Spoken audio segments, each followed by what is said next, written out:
got you and your vibes in my mind, I can get them out. Hello student, तो आज हम आपके लिए लेकर आए हैं एक्सरसाइज 8.1 क्लास 10th के लिए। ये वीडियो होने वाली है ट्रिगोनोमेट्री, जो आपका चैप्टर नंबर 8। तो आप ध्यान से सुनिएगा। क्वेश्चन फर्स्ट और सेकंड में इस वीडियो में लेकर आया हूँ, थर्ड फोर्थ एक वीडियो में करेंगे, फिफ्थ सिक्स एक वीडियो में करेंगे। इस तरीके से हम क्वेश्चंस को डील करेंगे। तो सबसे पहले आपको ध्यान से क्वेश्चंस को रीड करना है, because question reading is very important. Question को अगर आपने अच्छे से रीड कर लिया तो यकीन मानो आप क्वेश्चंस को 50% तो वहीं सॉल्व कर देते हो। अगर आपने क्वेश्चन को अच्छे से रीड किया और उस क्वेश्चन की लैंग्वेज को पकड़ लिया तो आपका 50% क्वेश्चन सॉल्व हो जाता है। उसके बाद 50% आपकी कैलकुलेशन रहती है। तो सबसे पहले क्वेश्चन फर्स्ट को पढ़ते हैं। ये ट्रायंगल लिखा हुआ है, in triangle A B C, right angle at B, A B equal है 24 सेंटीमीटर, बी सी इक्वल है 7 सेंटीमीटर। और आपको डिटरमाइन करना है, वैल्यू फाइंड करनी है sign A cos A, second है साइन सी एंड कॉस सी। देखो बहुत सारे बच्चों की प्रॉब्लम्स रहती है कि हम जब साइन ए की बात आ गई तो एंगल ए की बात हो रही है, और साइन सी की बात आ गई तो एंगल सी की बात हो रही है। तो दोनों केसेस में जो हाइपोटेनस और परपेंडिकुलर और बेस क्या होते हैं क्या नहीं, आज डिटेल में चर्चा करेंगे इस बात पे। एक बच्चे ने कमेंट भी किया था कि सर मेरे को ये समझ में नहीं आ रहा है कि कौन सा एंगल कब ले रहे हो तुम, कौन सी साइड कभी लेते हो। लास्ट वीडियो जो मैंने इंट्रोडक्शन वीडियो डाली थी तो उस पर कमेंट है, आप चेक करना। तो वो सारी चीज़ें आज हम क्लियर करेंगे। और उस स्टूडेंट का सबसे पहले मैं धन्यवाद करना चाहूँगा कि उसने उस चीज़ को आगे रखा कि ये चीज़ उसकी क्लियर आउट नहीं हुई, तो आज मैं उस चीज़ को क्लियर करूँगा। और उसने तो ये भी सजेस्ट किया था सर उस चीज़ के लिए आप अलग से एक वीडियो बनाओ, लेकिन मैं अलग से नहीं बना रहा, यहाँ मैं आपको डिटेल में समझा दूँगा। इसके अलावा देखो ध्यान से सुनिएगा, कुछ स्टूडेंट्स की प्रॉब्लम ये रहती है, जो फिजिक्स वाले सर हैं यतीश सर, उन्होंने लास्ट एक वीडियो अपलोड करी तो उसमें कोई फ्रैंकलिन की स्पेलिंग मिस्टेक हो गई या कोई भी स्पेलिंग मिस्टेक हो गई, तो मिस्टेक होगी सॉरी। पर क्या है कि देखो स्पेलिंग मिस्टेक हो सकती है, ये कोई बड़ा एरर नहीं है। स्पेलिंग मिस्टेक होना कोई बड़ा एरर नहीं है। आपको क्या करना है, कॉन्सेप्ट को अच्छे से समझना है। जो भी प्रॉब्लम्स हुई हैं वो सारे डाउट्स मैं आपको क्लियर करवा दूंगा उन सर से, जो भी प्रॉब्लम्स हैं आपको। फिलहाल के लिए आप यहाँ ध्यान से देखिए, एक ट्रायंगल बना लेता हूँ ए बी सी, लेकिन बी पे राइट एंगल बनेगा। ध्यान से देखिएगा, मैंने एक ट्रायंगल ड्रॉ किया ए बी सी और बी पे बनाना है राइट एंगल, तो मैं बी यहाँ लेता हूँ क्योंकि इस पर मुझे राइट एंगल बनाना है। अच्छा ठीक है, अब तो आप ए और सी तो कहीं भी ले सकते हो, आप ए बी सी ऐसे ले लो या फिर ए बी सी ऐसे ले लो, अब आपकी इच्छा है, कोई दिक्कत नहीं होने वाली उससे। अच्छा इसके अलावा देखो A B C right angle B पे बनेगा, तो ए बी सी मैंने मान लिया। अब आगे देखते हैं क्या होगा कि आपको दिया है कि ए बी 24 सेंटीमीटर है, ये आपकी 24 सेंटीमीटर है, और बी सी 7 सेंटीमीटर है, ये वाली साइड 7 सेंटीमीटर है। अच्छा अगर क्वेश्चन में उसने बोला है कि राइट एंगल बी पर राइट एंगल बनेगा, तो इससे क्या फ़ायदा और ये क्यों बोला गया है? इसलिए बोला गया है कि इस एंगल से ही आप पता करोगे कि इसमें हाइपोटेनस साइड क्या है। तो ए सी जो है यहाँ पे वो काम कर रही है आपके हाइपोटेनस का, क्योंकि 90 डिग्री का एंगल जो होता है उसके अपोजिट साइड्स, उसके सामने की जो भुजा होती है वो हाइपोटेनस यानी कि कर्ण होता है। अब ध्यान से सुनिएगा, साइन ए और कॉस ए की वैल्यू चाहिए, तो पहले तो आप इस वाली साइड को निकाल लो। तो अगर मैं यहाँ से सॉल्यूशन स्टार्ट करूँ तो ए सी का स्क्वायर बराबर होगा ए बी का स्क्वायर प्लस बी सी का स्क्वायर बाई पाइथागोरस थ्योरम। क्या होगा, पाइथागोरस थ्योरम से ऐसा होता है। ठीक है, अब ध्यान से देखिएगा, मैंने भी कोई स्पेलिंग मिस्टेक कर दी है आई थिंक, ठीक है आप देख लेना। पाइथागोरस थ्योरम, तो पाइथागोरस थ्योरम कहती है कि जो सबसे बड़ी वाली साइड होती है डेट इज कॉल्ड हाइपोटेनस, उसका स्क्वायर बेस के स्क्वायर के और परपेंडिकुलर साइड के स्क्वायर के बराबर होता है। तो ऐसा हमने कर लिया। अब ए सी स्क्वायर हमें निकालना, ए बी का स्क्वायर 24 का स्क्वायर प्लस बी सी का स्क्वायर 7 का स्क्वायर। क्लियर है। अब 24 का स्क्वायर क्या होता है, अगर आपको याद है तो अच्छी बात है, नहीं याद तो आप क्या कर सकते हो, फिर आप बच्चों की तरह 24 इंटू 24, 4 जा 16, 4 2 जा 8, तो 2 4 जा 8, 2 2 जा 4। इस चीज़ की ज़रूरत नहीं थी, वैसे आपको याद होगा 24 का जो स्क्वायर होता है, सॉरी स्क्वायर जो होता है 576 होता है। 10th क्लास में आप स्क्वायर तो याद होंगे। प्लस 7 का स्क्वायर होता है 49।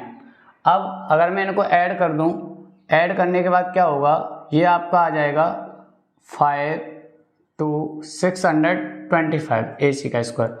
अगर आपको ए सी निकालना है तो इसका निकालना पड़ेगा स्क्वायर रूट, वो होता है आपका 25 सेंटीमीटर। तो ये वाली साइड आ गई 25 सेंटीमीटर। ठीक है, इस तरीके से।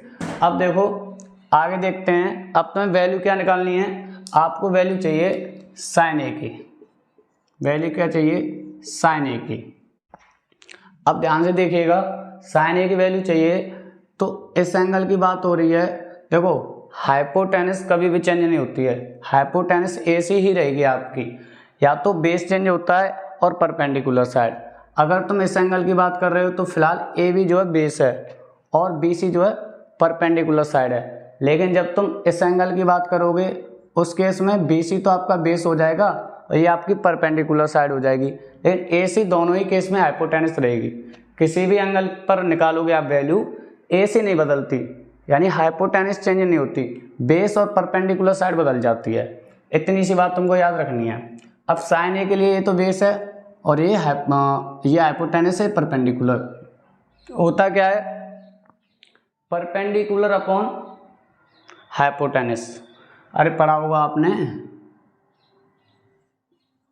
P V P upon H H we, ये तो पढ़ा होगा। P V P upon H H we introduction video में मैंने सब कुछ डिटेल में बताया, आप पहले जाकर वो देख लें। तो परपेंडिकुलर साइड अपॉन हाइपोटेनस, तो साइन ए की वैल्यू आ जाएगी 7/25। ये तो हो जाएगी आपकी साइन ए की। ऐसे अगर मैं कॉस ए की निकालूंगा तो फिर क्या होगा, कॉस ए की होती है base upon hypotenuse, base upon hypotenuse. तो बेस है आपका 24 और हाइपोटेनस है आपकी 25, तो ये आ जाएगी आपकी कॉस ए की वैल्यू। आइए सेकंड टॉपिक देखते हैं। अब साइन सी के लिए सिस्टम चेंज हो जाएगा। अगर मुझे सेकंड में मुझे चाहिए साइन सी की वैल्यू, तो अब आपका ये बेस है, ये परपेंडिकुलर है, ये हाइपोटेनस है। अब साइन सी के लिए बी सी बेस का काम कर रहा है, तो होता क्या है, साइन का परपेंडिकुलर अपॉन हाइपोटेनस, तो 24/25, 24/25 ये आ गया आपका साइन सी का। ऐसे अगर कॉस सी का निकालोगे तो कॉस का होता है बेस अपॉन हाइपोटेनस, तो कॉस सी के लिए बेस तो ये है, हाइपोटेनस ये है, तो 7/25 ये आ गया आपका कॉस सी का। इस तरीके से आप समझ सकते हो और वैल्यू निकाल सकते हो बहुत ही आसानी से। बस आपको एंगल्स का याद रखना है, कौन से एंगल के लिए बात हो रही है। तो बेस और परपेंडिकुलर साइड आपकी चेंज हो जाती है, बाद बाकी हाइपोटेनस सेम रहती है। क्वेश्चन अगर आपको समझ में आया तो अच्छे से नोट कर लें, समझ लें और एक बार खुद से करके देख लें। उसके बाद चलते हैं क्वेश्चन नंबर 2 पर।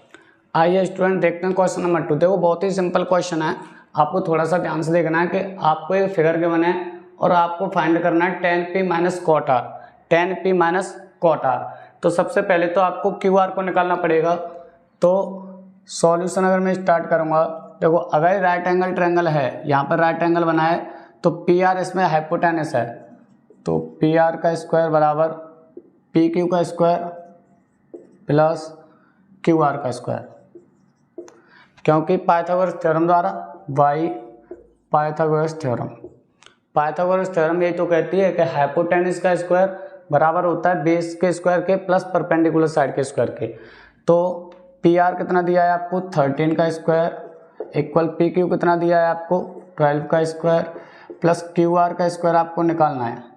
तो अगर मैं इसको इधर ले जाऊं तो क्यू आर का स्क्वायर बराबर आ जाएगा 13 का स्क्वायर माइनस 12 का स्क्वायर, तो क्यू आर का स्क्वायर बराबर 169 माइनस 144, तो ये आ जाएगा आपका 25। जब क्यू आर निकालूंगा तो इसका रूट में 25 डेट इज 5, तो ये आ गया आपका 5। अब आप कोई वैल्यू निकाल सकते हो। अगर तुम्हारे पास तीनों साइड्स की मेजरमेंट है, आपको चाहिए 10p minus cot R, 10p minus cot R चाहिए। 10 क्या होता है, देखो मैं लिख लेता हूँ, साइन कॉस 10। ये सारी चीज़ों को मैंने इंट्रोडक्शन वीडियो में बहुत अच्छे से समझाया, कैसे मानना है कैसे करना है, वो आप पहले जाके देख लें। तो 10 में होता है परपेंडिकुलर अपन बेस। तो अगर मैं 10p के लिए देखूं, p के लिए ये pq तो बेस का काम करेगा, ये परपेंडिकुलर का, हाइपोटेनस चेंज नहीं होती है। तो आपको चाहिए परपेंडिकुलर, यानी 5 अपॉन बेस क्या है 12 माइनस। अब कॉट आर के लिए देखेंगे, आर के लिए देखो, आर के लिए तो ये बेस है, ये परपेंडिकुलर साइड है। तो कॉट में क्या होता है, कॉट इसका उल्टा होता है, बेस अपॉन परपेंडिकुलर। बेस कितना है, बेस 5 है, और परपेंडिकुलर आर के लिए देखो ध्यान से, आर के लिए क्यू आर तो बेस है और पी क्यू परपेंडिकुलर साइड है। और कॉट का फॉर्मूला क्या होता है, base upon perpendicular side. Base 5 है, परपेंडिकुलर साइड 12 है, तो 5 अपॉन 12, इससे कट जाएगा तो आपकी वैल्यू आ जाएगी 0। इस तरीके से आप समझ सकते हो। तो अगर आपको वीडियो अच्छी लगी है तो आप अपने दोस्तों के साथ शेयर कर दीजिए इसे, जिससे उन्हें भी थोड़ी सी नॉलेज मिल जाए। और अगर आपको ये वीडियो पसंद आ रही है तो इसे लाइक करके जाना, और आप इस क्वेश्चंस को दोनों को एक बार खुद से ट्राई करना। उसके बाद कमेंट में मेरे को बताना कि क्या समझ में आया और क्या नहीं आया। तो मिलते हैं नेक्स्ट वीडियो में।